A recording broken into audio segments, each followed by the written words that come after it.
Oh man, I'm so excited to be here. Thrilled to be able to come and to share some positivity on a very important topic that we've been talking and addressing today. Wonderful speakers who've been able to address this.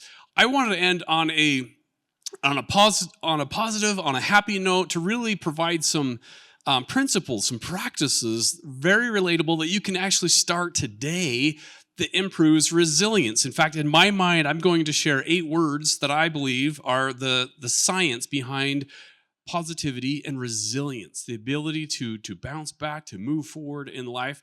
So the whole, you see that, the Schramm dog, I have to explain that really quick. So during COVID, right, COVID, it was awful time.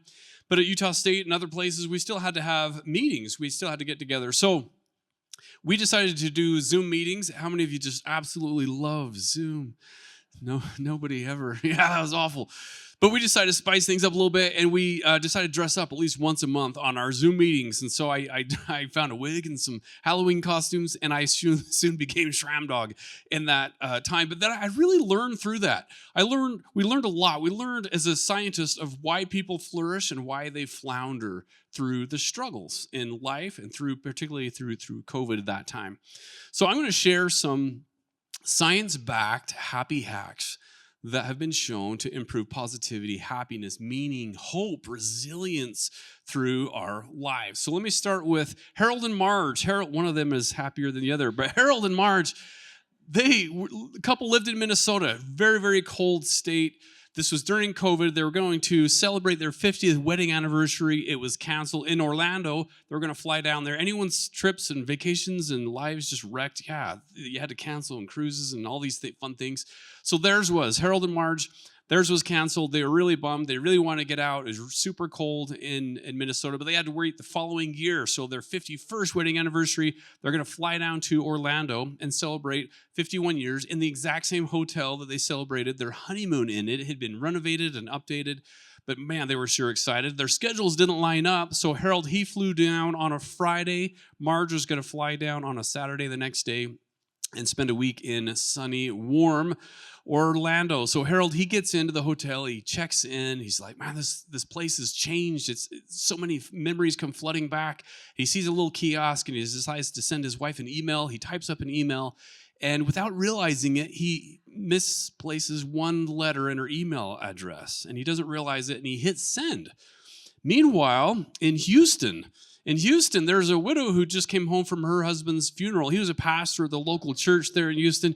She's getting ready. She checks her email, and she's expecting messages from family members and friends and loved ones of condolence. And she reads the first message. She screams. She passes out. Her son comes rushing into the room. Mom, what's wrong? He looks at the screen on the laptop there, and in the subject line it says, I've arrived. And says, hello, honey, I know you're surprised to hear from me. They have computers here now. You're allowed to send emails to your loved ones. I've just arrived and been checked in. I see that everything has been prepared for your arrival tomorrow.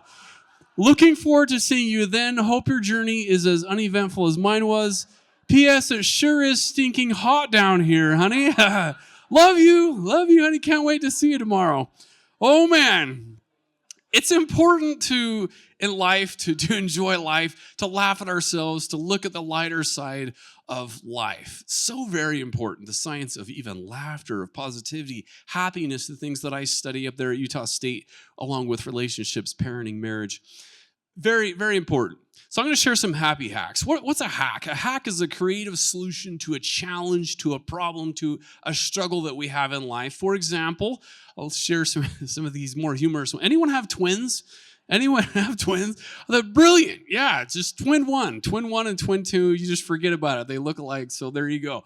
Okay, man, during COVID, this is a good little hack.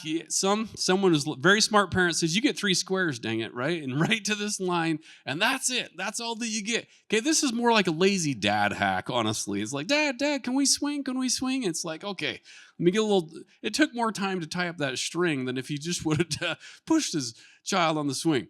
Hey, here's another hack. Oh, man, brilliant. How many of you remember when you had littles? Yeah, you knew grandkids, they just fight. Like minivans were just a battle zone. These kids, they didn't even realize they had siblings till they were 5. They're like, oh, holy cow, there's someone on the other side. Okay, oh man, this one's this is a little creepy, to be honest. It's like when you want your child to feel loved, but you're just so tired.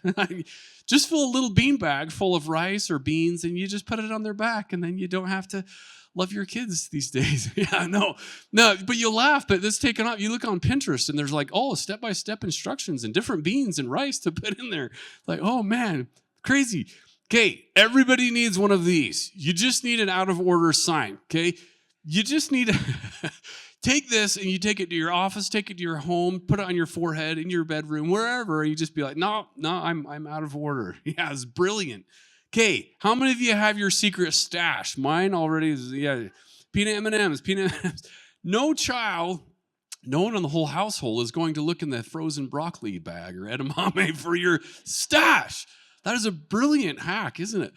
I thought it was super awesome. Okay, so that's what we have in mind with hacks. So we've had some bitter years, right? So how do we become better? That's the question. How do we become better and increase positivity, hope, resilience, happiness through this time that we've had? That's what I'm going to share. Previous thinking on happiness was this: if I just work hard enough in life, then I'll be happy. So it's the reward we get if we just work hard in our job, and if we work hard in our marriage and in our families and at work, then I'll be successful. And then at the end of the day, then I'll be happy. Then I'm allowed to be happy. But I've got to work, just do my very best, and then happiness is at the end. However, new findings in research and science are showing it works the opposite, the other way around. We're happy and positive, and that spills over into every other outcome that we have now studied. It doesn't matter if it is medical science. When a person is happy and positive, they're more accurate in their diagnoses. People do much better at school, right? When we are happier and positive at work, it spills over into every other area of our life when we're positive and happy first. So, what contributes to positivity and happiness? About half of the difference in one person's happiness and another person's happiness is genetics. So you can thank or curse your parents, but only for about half of the happiness level in your life. Okay, so what about the other part of this? 10% is our outside circumstances. Isn't that interesting? That how big your house is, the kind of car you drive, and how much money you make, even your partner or spouse, only contributes to about 10% of your happiness. The honeymoon effect, it's like, woo, and then we get used to each other. We get something new for a birthday or Christmas, and then it breaks, and we get used to things really fast. So what about the 40% of this pie? Science shows, and that's what I'm going to be sharing today, about 40% is up to us of that happiness pie. It's our thoughts, it's our actions, our behaviors, those things that we have so much more control over. And that's what brings me hope, is that we can do something to increase positivity and happiness. So as I go about and share some of these, don't try to, all of these things, but try, what can I work on? What can I share? What can bring someone else hope and happiness and positivity? So here are the 4 principles. Boom, right there. 8 words. In my mind, studying this for the last 20 years, happiness, positivity, relationship, resilience comes down to 8 words. Search inward, turn outward, look upward, and press forward. Right there in a nutshell. Now, it's pretty simplistic, right? To say, yeah, it's all down to this. But really, as I expand each of these and share some principles and practices from each one, I hope you'll be able to see it and then put it to the test. The best way is to try it. Try some of these things. Okay, so number 1, search inward. First principle is discovering and using your strengths. All of us are born with gifts, talents, strengths in our lives. Now, I'm not talking like physical, these types of strengths, but yes, Dr. Martin Seligman, the father of positive psychology today, has said, yes, we each have signature strengths. And they are not things like singing and dancing, although those are wonderful talents. He categorizes these, and that's a free little, this VIA character assessment is completely free. I make my students do it, my kids do it, everybody I bump into, I make them do it. This will kick out your top 5 signature strengths. Again, these are things like curiosity, humor, spirituality, mercy, kindness, gratitude, those types of strengths. So the happiest people on this planet, I'm telling you right here, principle number 1, are those who know their strengths and use their strengths. And they manage their weaknesses. The most unhappy people on this planet are those who focus on their weaknesses and don't recognize their strengths and gifts and talents. We have to search inward first. What am I good at? What have I been blessed with? What are the things, strengths, gifts, talents? And then use those regularly in your life. Okay, principle number 2 related to strengths are values. Now, what are values? Values are not necessarily things that you value, but they are part of core character of who you are. So think funeral. So this is going to take a little dip here. All of us in here are not going to get out of this life alive, right? So I hope that we recognize that. Now, a traditional funeral, there will be someone in a casket and someone is up here, right, talking about the person down here. Now, if the person talking about you can only use 4 words to describe you and your character and the type of person that you are, honestly, I want you to think about and write down 4 words. What 4 words do you want them to use to describe you, your character? For example, I don't want people to get up and say, Dr. Dave, rest his soul, he was so frugal. I might just come up right out of the casket and be like, what? You're calling me cheap, right? And now I am frugal and frugality. That's an important one. But that's not the type of person that I want to live my life that my kids will say, Dad, he was so frugal. Man, that was the best thing ever. No. Here's a list of values. This is not an exhaustive list of values. But here's to get your brain going a little bit. How do you want to be described as a character at the end of your life, the type of person that you are? That's what I'm talking about. Mine actually spell the word CHAP, C-H-A-P. I love acronyms. So compassion. I want to be known as a kind, compassionate being. Humility. I hope that I'm a humble person in life, that people can describe me as that. Appreciative. I want to be grateful. And then positive. I want to be known as a positive, happy, kind, caring, grateful, humble person. That's how I hope that they will talk about me in my life. So I've got to live that way. Now, all of us are going to fall short. So here's where, our values and when we're going to fall short and we're not going to quite live up to our values every day. But the happiest people on this planet are striving to align their behavior with their values. Does that make sense? The kind of person I want to be, man, but I blew it. I yelled at my child, or I lost my temper, or I wasn't patient. That's okay. All of us are going to blow it like every day. We're not going to quite live up to that measure of our creation up here all the time, but we're going to fall short. We're mortals on this journey. We're learning, so be patient with ourselves. There's a difference between the shame slide, oh, I'm an awful person, I'm the worst, yeah, I'm a bad mom, and the guilt, right? The guilt gap, the gap between my values and my behaviors called the guilt gap. As we strive to align that guilt should be like, okay, yeah, I'm not quite there yet, and that's okay. I blew it today. Ask for forgiveness. I'm going to try to be better. Happiest people on this planet, they know and use their strengths, and they strive to live according to their values. All right. Oh man, part of searching inward is I call these the big 3. This is moving more, eating better, and resting right. And this is not rocket science, but when things are out of whack and things are not going well in life, one of the first questions I ask will tell me about, sleep, diet, and exercise, because those really are truly foundational for our physical health, but also our mental health. If those are out of whack, forget about anything else that's going on, because we can't focus on the higher order needs when these are out of order.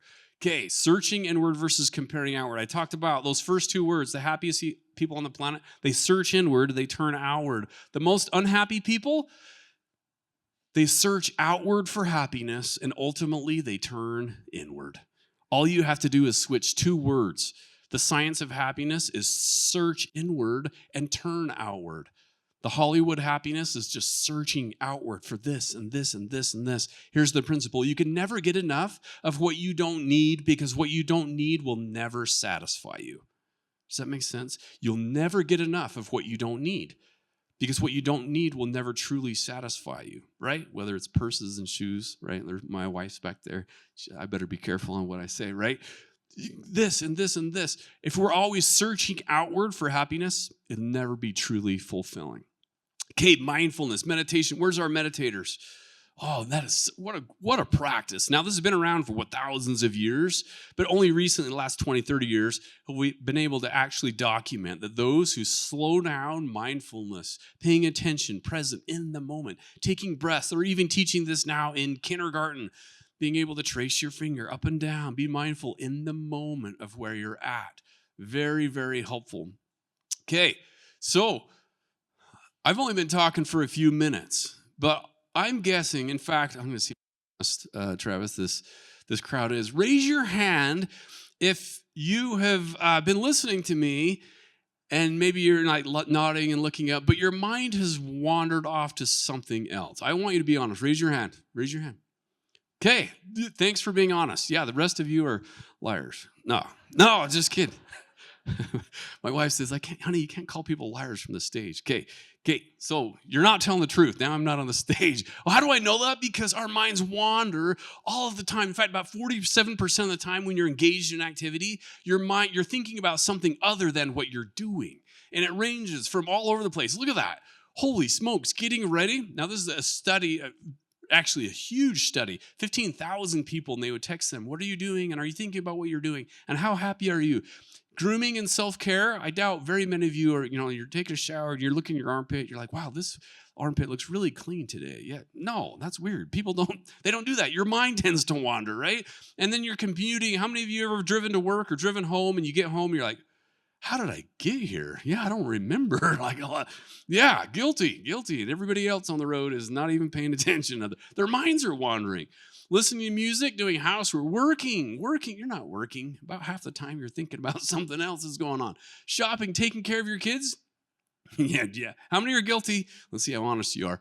Your child comes home, teenager, they just start yakking like 12 minutes into this. You're like, oh, yeah, really? Oh, no way. Okay. And then they leave and you're like, I have no idea what they just said. You're just autopilot of saying, yeah, oh, that's awesome. That's great. Yeah, we don't know. Our minds wander a lot. Exercising, talking. Okay, what about Zoom? Zoom calls. If Zoom was on here, what would that percent be, do you think? Yeah, I'm just guessing. So I'm guessing it's like 98% of the time you're not thinking about anything that's happened on there. So our minds wander a lot. The principle with this, the happiest people on this planet are able to pay attention to who they're with and what they're doing in the moment. Learning to enjoy the moment. What's happening right now. That is one of the secrets of happiness. Learning to enjoy today. Learning to enjoy today, who you're with, what you're doing, what you've learned, what's happening. Now, not every day is going to be happy-go-lucky. In fact, in our family, one of the things we do at the very end of the day is a happy thought. That's how we close it. We've been doing it for like 18 to 20 years. What made you happy today? We ask each of our kids their happy thought. And it forces their minds to think back about what was the best part of the day. What made me happy? What am I grateful for? Because here's our emotions. All of us experience emotions in the present moment. You're like, yeah, duh, Dr. Dave. When else would you experience emotions? Hang with me. Many of our emotions, although experienced right now, they're anchored in the past. For example, grief, anger. So I can be sad about someone that has passed away or some event or something that didn't work out, maybe like years ago. And if I start thinking about that, I can actually make myself sad. So I'm not saying don't be sad. These are awful emotions. I'm not saying that at all. What I'm saying is that when you're experiencing that emotion, be with that emotion. Be like all in sad. It's okay to ugly cry and all of that. Grief, that's an important emotion. We experience it like right now, but it's often about something that has happened in the past. What I'm saying is don't set up camp in the past. You can choose to look in the rearview mirror of life. That's good. But choose not to stare for too long. Does that make sense? So yes, important. Those are important emotions. What about future emotions? Oh man, way over here. Anxiety, stress. Anxiety is always about something that has not happened yet. Isn't that crazy? Stress, worry, anxiety, it's out here. Now, what I'm saying is, again, important emotions, to be with those. But when our minds tend to wander, where do they wander to? Either in the past or something that's coming up and something's on my list that I've got to do. So what does that often rob us of? Right now. Look at these emotions right now. Man, that is love and positivity. And this right now, enjoying this. this opportunity of peace. That's why I say the happiest people on this planet are those who have learned to enjoy what they're doing and be in the moment and connected and dialed in with what's happening right now. So yes, we experience all a range of emotions, but some are anchored in the past, some are anchored in the future. The key is to be mindfully aware of what you're feeling, and that's where mindfulness and attention, the happiest people on the planet, they don't just drift off over and over and then start worrying and worrying and worrying and feeding that and feeding that. Whoa, whoa, whoa. We have to be mindfully aware, catch ourselves, catch it, check it, change it, come back to the present moment, or mindfully be with, yes, I'm upset right now, and it's okay to be upset or sad or worried about something. Okay, second principle, turning outward. So we search inward. What are my gifts, talents, strengths? The happiest people on this planet turn outward and use those. Turning outward is never about you. Searching inward is about you, not in the selfish sense about you, but it's what are my gifts, talents, strengths? Boom. Turning outward, how can I bless the lives of others with those gifts, talents, and strengths? One of the biggest ones, gratitude. Gratitude. This is, again, not rocket science, but the science on this has exploded. Here's a guy, Robert Emmons, one of the premier researchers on gratitude. He says, we know from studies that gratitude helps us recover from loss and trauma. Anyone experienced loss and trauma? Yes. It helps us to deal with the slow drip of everyday stress, as well as the massive personal upheavals in the face of suffering and pain and loss and trials and tribulations. He says gratitude is absolutely essential. It's part of our psychological immune system. What? I didn't even know we had a psychological immune system. We take vitamin C and essential oils, and in Utah we take all kinds of stuff to boost our immune system. Yes. Now, does that mean you'll never get sick? No, you're going to get sick. But if you have a positive immune system, you're sleeping well and you're eating right and take vitamins, all that stuff, that means you'll bounce back faster. It's the same thing with a psychological immune system. It doesn't mean bad things won't happen to you. But when you fill your life full of gratitude and these other hacks, it means that you'll be able to be more resilient when those things do happen to you. Here's some go-to gratitude hacks. This is a simple one. These are all science-backed. 3 good things. They've done it where they have people just write in a journal, write on a napkin. They even had a napkin study, and people threw it away. And it was the process of writing down 3 good things and why they happened that day. Just rehearsing in your mind, on paper, 3 good things that are going on in your life. Simple little practice. Okay, I absolutely love this one. If you work with people, congregations, others, just simply have them write down. Now, we can only be grateful for 4 things. People, places, experiences, and things. That's it. People, places, experiences, and things. And then I have them draw a little quadrant in a piece of paper.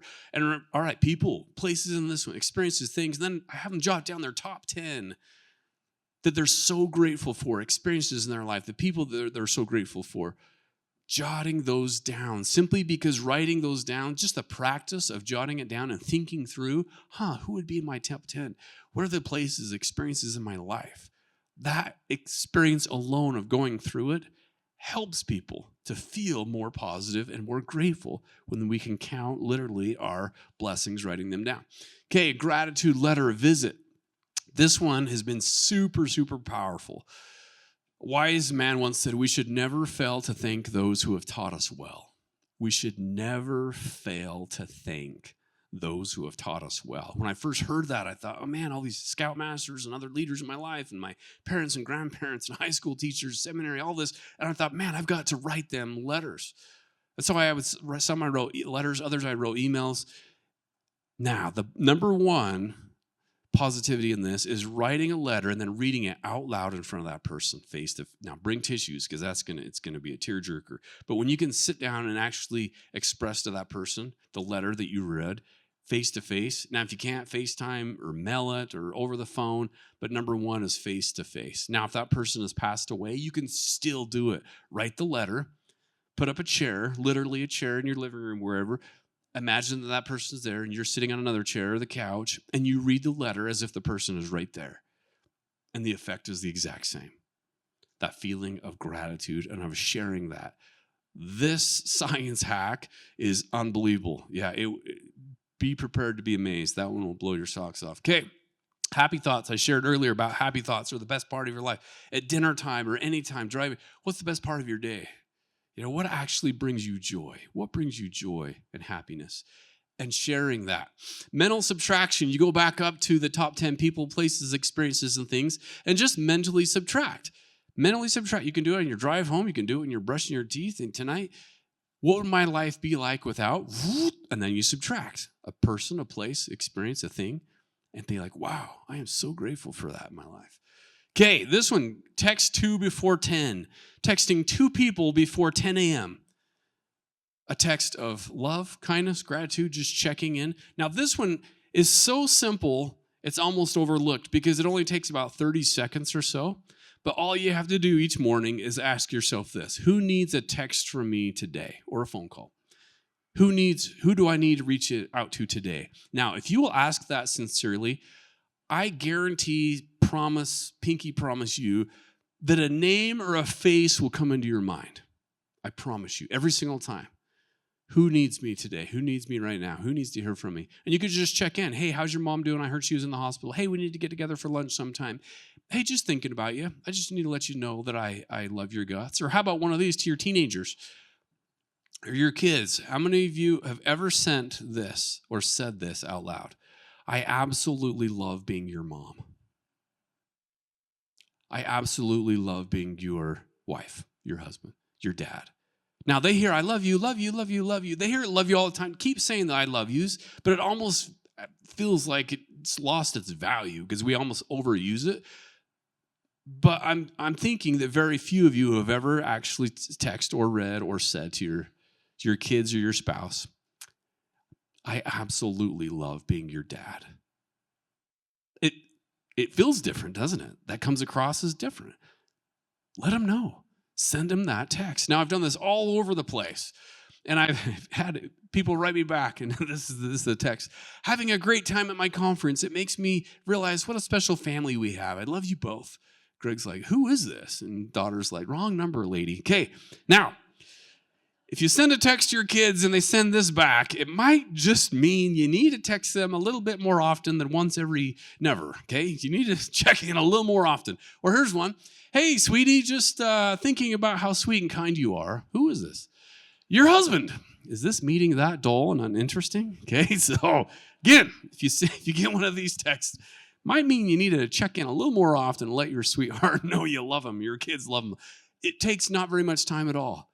Can you imagine in this world if every person in the world woke up and the first thing that they did is think of somebody else? They turned outward and said, who needs me today? Who can I text? Who can I check in on? Can you imagine if even 1 million people in the world did this? You do it for like 2 weeks? Like the multitude, the impact of that. Just wake up and send a text. It's 30 seconds, and it can impact someone's day more than you'll ever know because you're thinking about them, and it doesn't take long.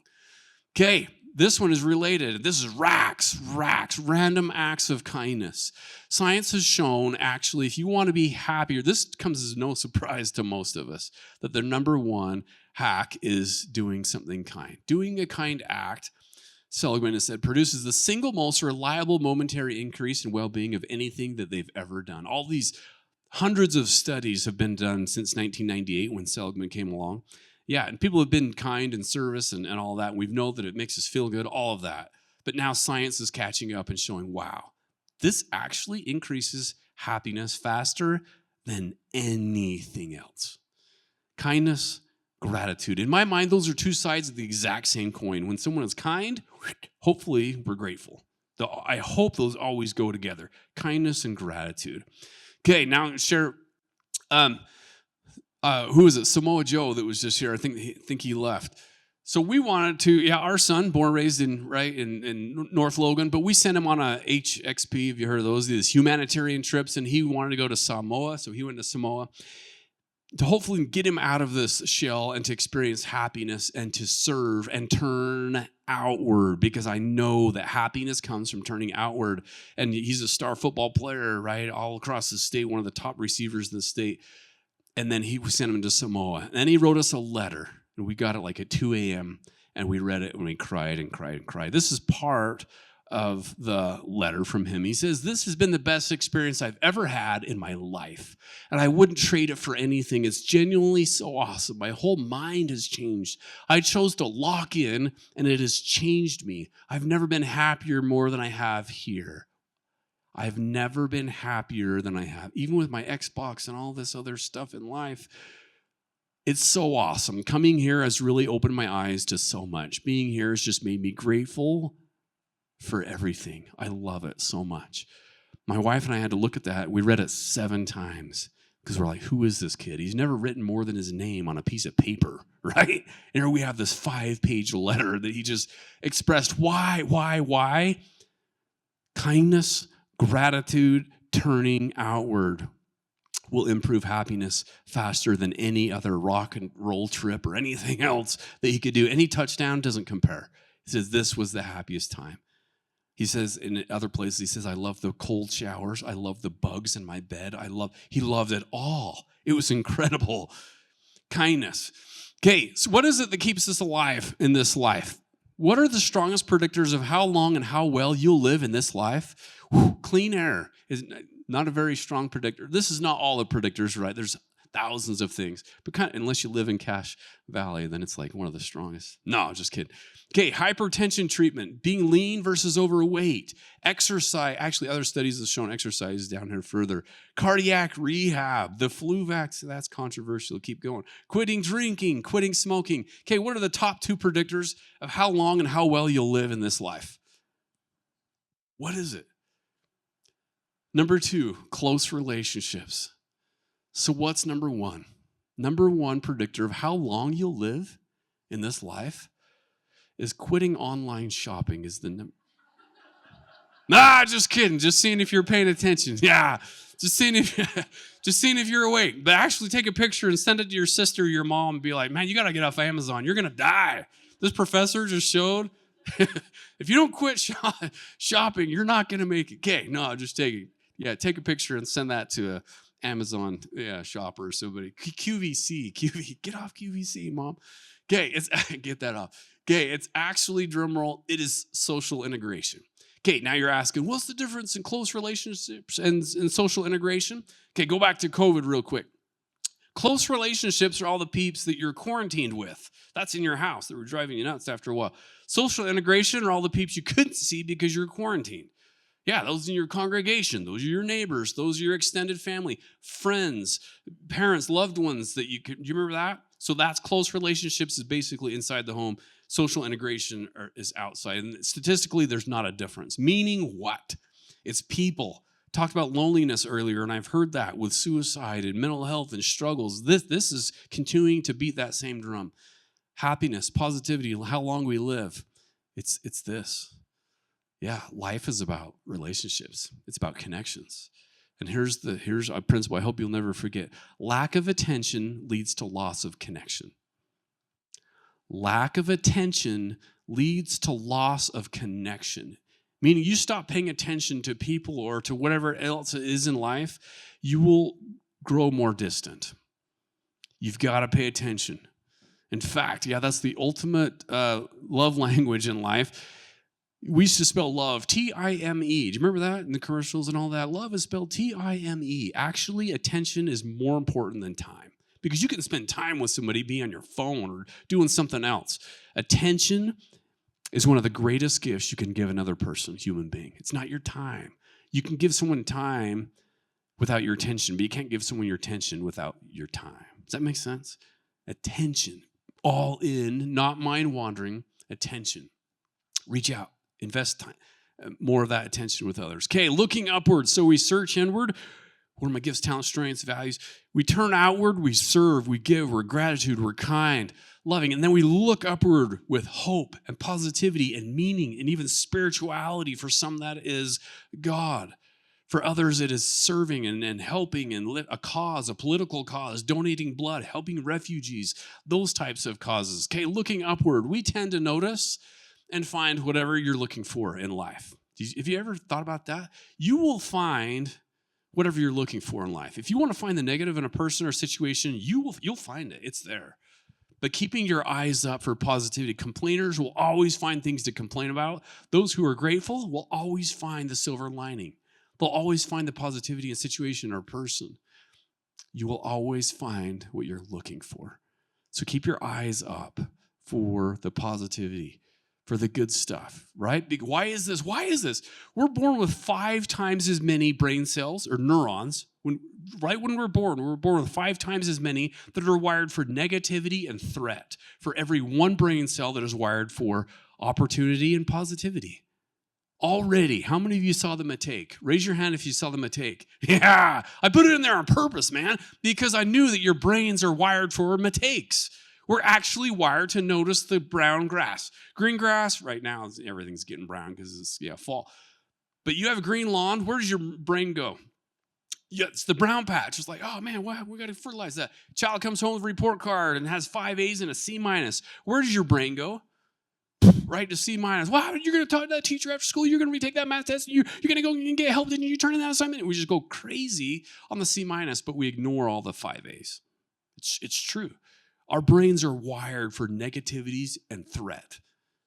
We don't notice the good stuff. We've got to actually, it takes 5 times as much energy to notice, scan the environment for the good, to find the good, because our brains, we don't even have to think, and we'll find the negative and the bad in life and our situations. We're drawn more to imperfections than we are to the positive qualities in other people, in other situations in life. It's called a negativity bias, and every one of us are born with that negativity bias. And when we're down and struggling in mental health, literally we can't see anything, because here's the principle. Negativity narrows.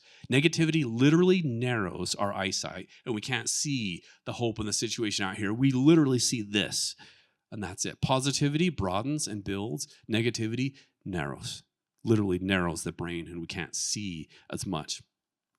Okay, and you go, I love this. When we look upward, we serve, we care, we give more part of who we are to a bigger cause, a higher, something higher than us. When we're drawn upward, that leads to happiness. Looking upward, who can I help? Who can I serve? That brings us happiness. Starting your day in a positive way.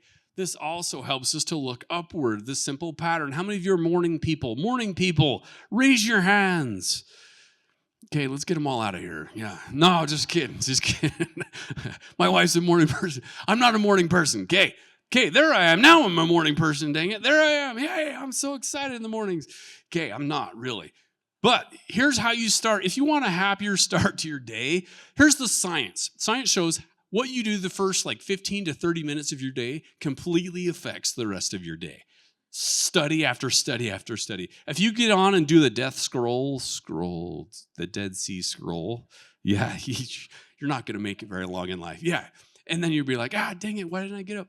Okay, exercise, prayer, meditation, reading, texting 2 before 10, drink. All of those things can bring us as a great way to start your day, much more positive way, and get your day going in a better direction. Okay, press forward and then we'll wrap up. Here it is. 2 big circles, things that really matter in life, things that I can control. And where those overlap, the happiest people on this planet strive to focus right here. Things that really matter and things in your control. Because there's a lot of stuff out there that you have no control over, that you worry and you stew about and all this stuff. You have very little control. And then the older I get, the smaller the things that matter circle is becoming. It's like, I used to think all this really mattered, and it's all this sports and who won on Saturday and all this stuff. Now I'm like, whoa, what really matters? My mom is dealing with liver cancer, and her circle of what really matters is pretty small. It's people, it's relationships. Yeah, that's what we focus on. Happy people focus right here. What really matters and things that I can control.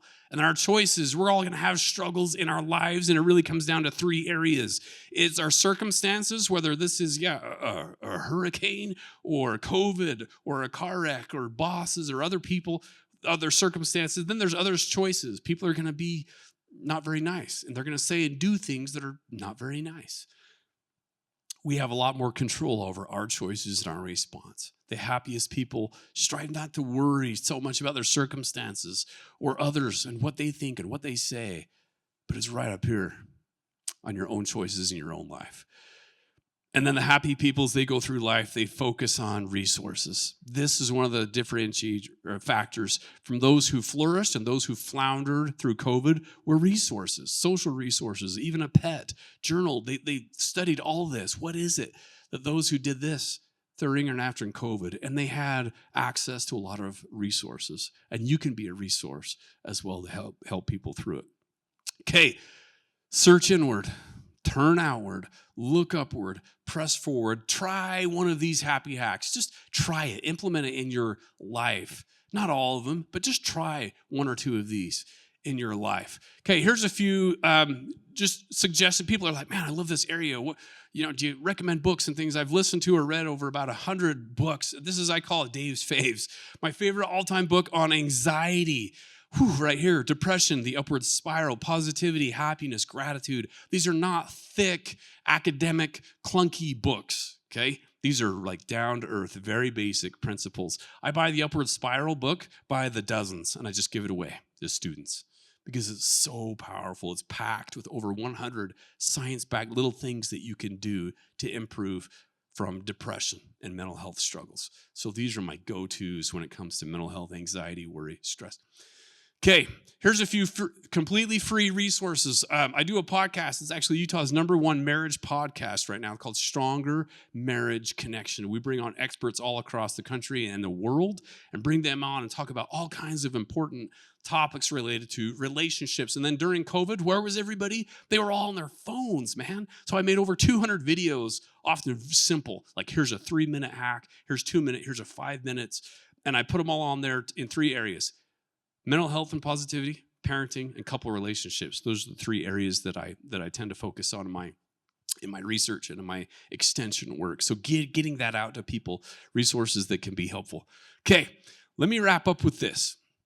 How many of you, some of you, it's been a little while, couldn't get your children to bed fast enough? There were some days where you're like, I am so done being a parent, right? Just get to bed, stay in bed. So my wife, we're at the University of Missouri. Our kids were 8, 6, 4, and 2 years old. And already it's like, man, that's a lot for, right? I'm working all day, come home. My wife, she was done. Honey, I'm done. They're all yours. I'm going to my room. I can't do this anymore. So she shut the door, and I was like, okay, kids, we got this, right? We don't got this. So we made mac and cheese and we did all that, and it was tubby time. Make sure you give them a bath. Tubby time. Scrubbed them up, and brushing their teeth and jammies and stories, and it's like an hour's worth of work. It's just this long, nighttime routine. And finally, it's okay, family prayers. Okay, good night. Okay, stay in your beds tonight. Okay, stay in your beds. Hey, okay, love you. Hey, one more hug. Okay, stay in your beds. Hey, I love you. Stay in your bed. And then what happens on those nights when they know you're kind of rushing things and you're skipping pages in the book? What happens? They keep coming out. They keep coming out. And then I was starting to lose my patience, and I said 2 of the words you should never say as a parent. I'm serious, and I mean it, okay? Never say that to a child. They learn somewhere along that's like, no, they don't. Let's keep going. Yeah, somewhere along. So I blew it, and I was like, no, I'm serious. You guys stay in your beds. Hey, no, listen, I mean it. No more coming out, right? My voice is starting to raise, and they keep coming out. And I need a drink of water, so I go get a gallon jug and a stack of Dixie cups. Hey, there's drink station, okay? If you need a drink, don't come and get me. Just get a drink. Go to bed, okay? They keep coming out. So I'm getting frustrated. They keep coming out. And then I said something that I regret to this day. Anybody ever say anything to their kids that they regret? Nobody? Oh, no, just kidding. I didn't say anything. No, here's what I said. I should have said it. They all came out, and I was flustered. I said, all right, $20 bill for anyone who stays in their bed, all right? $20 right here. And I know, horrible, awful parenting, right? But I was desperate, grasping at anything. Just stay in your beds, dang it. So then I'm like, all right, forget it. You guys do whatever you want. I'm going to bed. So I come, open the door. My wife's on the bed. She looks up, and I was like, stay in your bed, right? No, don't say anything. So we get talking. I shut the door. Less than 5 minutes later, what did I hear? Coming down the hall. Oh, man, I heard these footsteps coming down the hall. So I go over to the door. I put my ear to the door, and I hear this noise on the door. I'm like, what is that? And then that's when I barked, get back to your room. Back down the hall. I open the door, there's a note that's taped to our bedroom door from our 8-year-old. This is a picture of the actual note. Okay, you guys, here it says, thanks a lot. I know it can be hard being a mom or dad, but you got to stick with it. And I remember just thinking, holy cow. Here I am, right? Dr. Dave in 10 years of school, and I'm the perfect parent. And I was blowing it that night. And you just got to stick with it, Dad. And then do you see it says, look on back? Right on the corner. Look on back. So I flip the note over and it says, don't worry, we still love you. I was like, oh, gosh. Yeah. So then I had the whole guilt trip and went and gave them all a hug. And I'm like, I'm sorry, right? Stay in your beds. So I'm telling you, man, when life gets struggling and you're feeling it, the ups and downs in life, I hope you'll remember, search inward, turn outward, look upward, and then keep pressing forward. And when all else fails, man, you just got to stick with it. Thank you. Thanks for sticking with it.